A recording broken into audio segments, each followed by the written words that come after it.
Hey, this is Knife Standards. Today I'm going to be reviewing the Quietcarry IQ. But first, please follow at Knife Standards. You can follow me on Instagram, and don't forget to like this video and subscribe to my channel if you want to see more knife content and weekly knife reviews. All right, let's get into it. So this is the Quietcarry IQ. Quietcarry is an American brand, American company based out of Costa Mesa, California. And from what I understand, it's a one-man show. It's a one-man operation. The owner is the designer of all the knives, very mysterious. I don't know anything about him, but from what I understand, he is designing everything.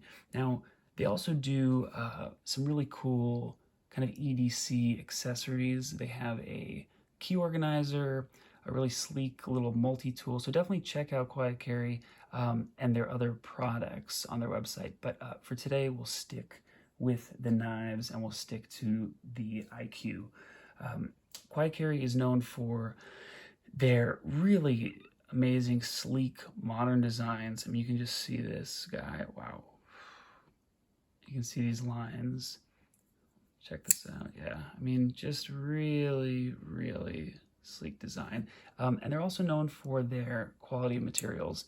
It's super steels, it's titanium, it's top-notch stuff. So if you have a Quietcarry product, you know that it is high quality. This is Gentleman's Carry. It's one of my new favorites.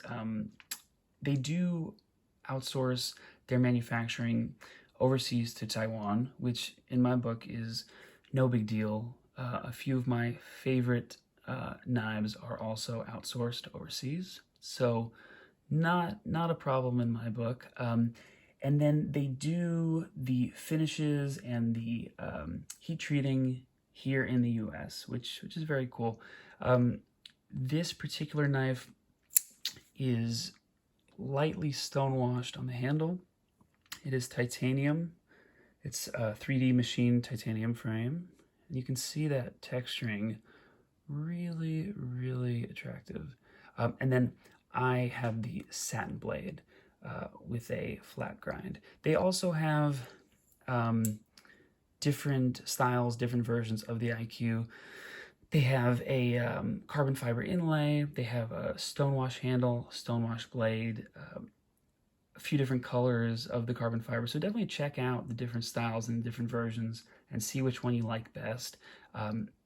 Something to keep in mind, they do release these knives and actually all of their knives in small batches.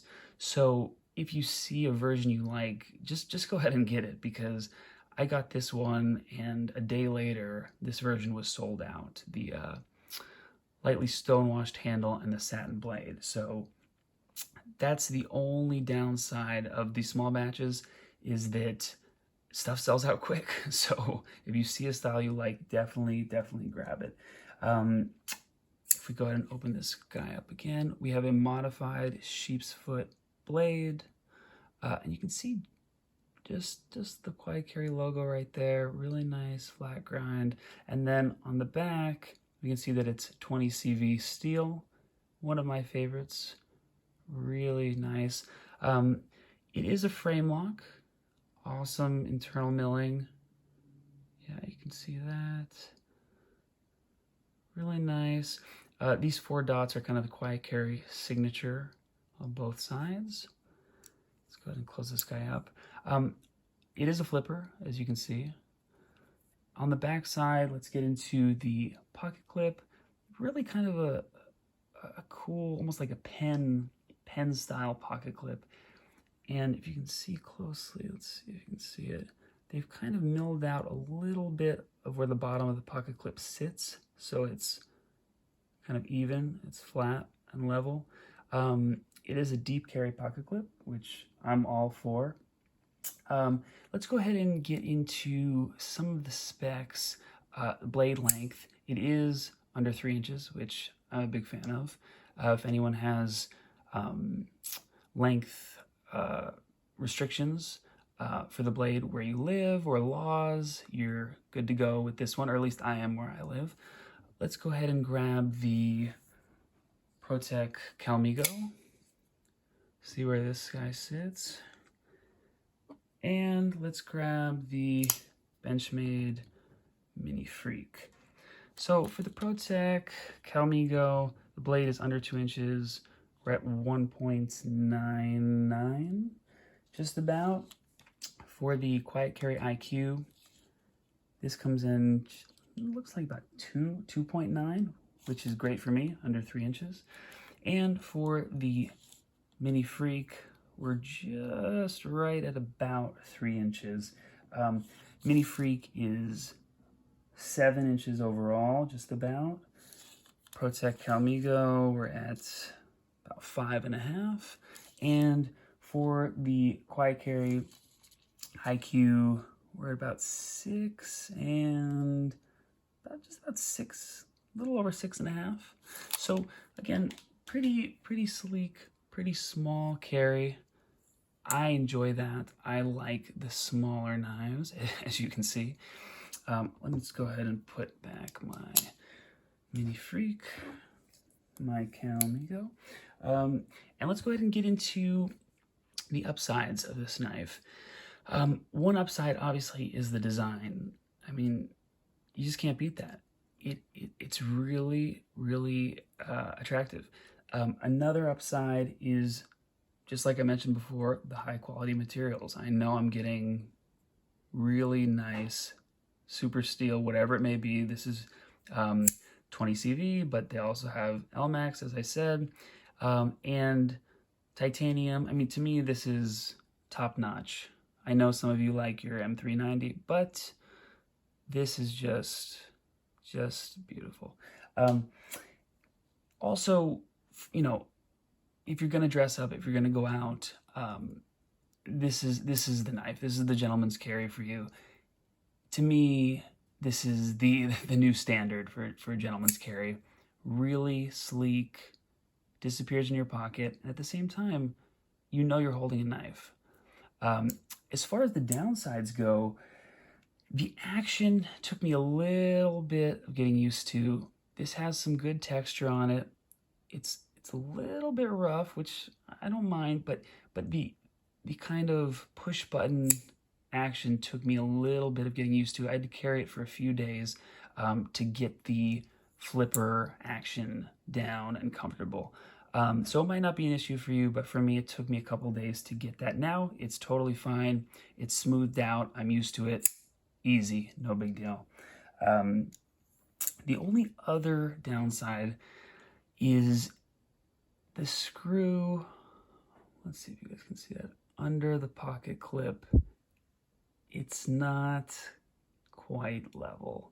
And I know I'm nitpicking here, but again, if we pull out the Calmigo, I guess I didn't need to play that. I just like pushing the button. Okay, but if we get this guy out, you can see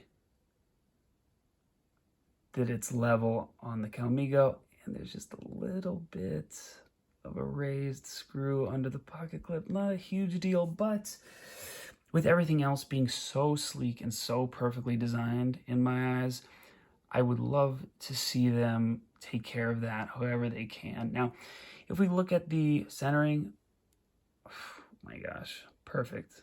Really nice. I mean, there are way more upsides to this knife than downsides. The two little things I mentioned are really almost non-existent, but it would be nice to see just a little bit less of that screw. And not sure about the action. Maybe it just needed to break in a little bit, but again, not a big deal. I've talked with a few other people who own this knife, and they didn't have any issue from the start. One thing to be aware of is the lock bar, the frame lock. You don't want to put any pressure on there as you're trying to deploy the knife. You want to keep your fingers down here and then flip it. If you have pressure up here, it'll be much harder to deploy if it deploys at all. So definitely keep your grip down by the pocket clip as you actuate the knife, okay? Overall, this is one of my favorite knives right now. This is just a sleek design, good texturing. I was afraid it would get slippery. It's not. Really good feel in hand. Awesome action once you get used to it. And just an awesome design from a great company. So I'm really excited to see what Quietcarry has in store next.